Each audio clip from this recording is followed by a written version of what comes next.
मैं गरिमा अग्रवाल आप सभी का वंदन करती हूँ, अभिनंदन करती हूँ।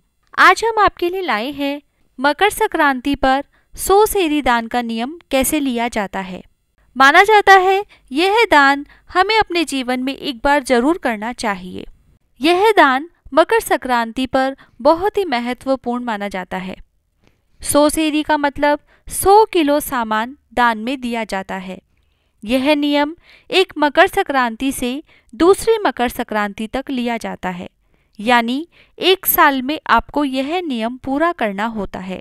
वैसे इसका नियम तो एक साल के लिए ही होता है, पर यदि आप नहीं कर पाए तो आप यह 2, 4, 5 कितने भी साल में पूरा कर सकते हैं। 100 सेरी दान के लिए आप जो भी सामान लें उसका वजन 1 सेर होना चाहिए। 1 सेर 1 किलो से थोड़ा ही कम यानी 933 ग्राम होता है।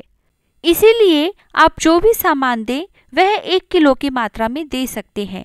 आपका यह दान 1 सेर से ज़्यादा चाहे हो जाए, पर 1 सेर से कम नहीं होना चाहिए।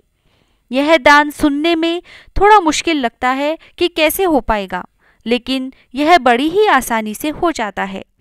आप जब भी घर का सामान लेने जाएं या बाजार जाएं, तभी कोई भी सामान या 5-10 सामान एक साथ 1-1 किलो अलग से भी ले आएं, तो आपको दान देने के लिए अलग से सामान नहीं लेने जाना पड़ेगा। और जो सामान आप देते जाएं उसे किसी पेपर या कागज पर लिखते जाएं। इससे आपको यह याद रहेगा कि आप कौन सी चीज़ दे चुके हैं और कौन सी चीज़ आपने नहीं दी है। इससे आपका यह दान बड़ी ही आसानी से पूरा हो जाएगा।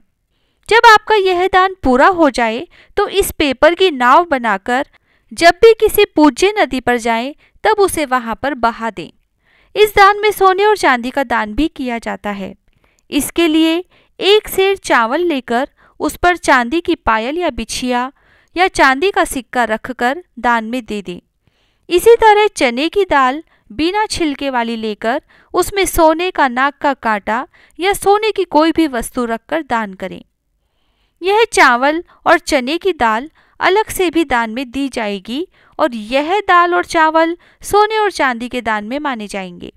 अब हम जान लेते हैं कि यह दान कैसे दें, यानी इसको कैसे कल्पें। इसके लिए जो भी वस्तु आप दे रहे हैं वह 1 किलो की मात्रा में ले लें। फिर उसे किसी पाटे पर रखकर रोली के छींटे दें। वह अपने पल्लू को हाथ में पकड़कर 7 बार उस सामान पर हाथ फेराएं, फिर इसे दान में दे दें। अब आगे हम जानते हैं कि यह दान किसे दिया जाता है।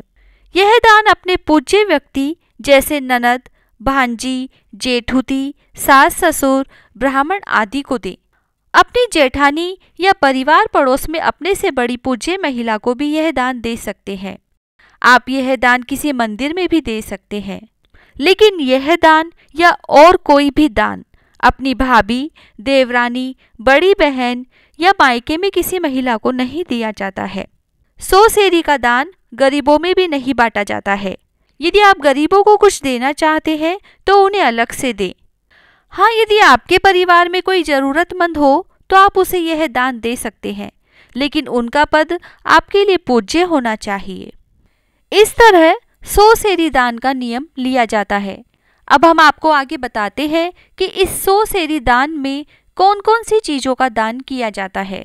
उनमें से कुछ चीज़ें ज़रूरत के हिसाब से आप चाहें तो हटा दें और दूसरी चीज़ें उनकी जगह पर दे दें। बाकी कोशिश करें कि यह जो चीज़ें हमने आपको बताई है यह आप 100 सेरी दान में ज़रूर दें।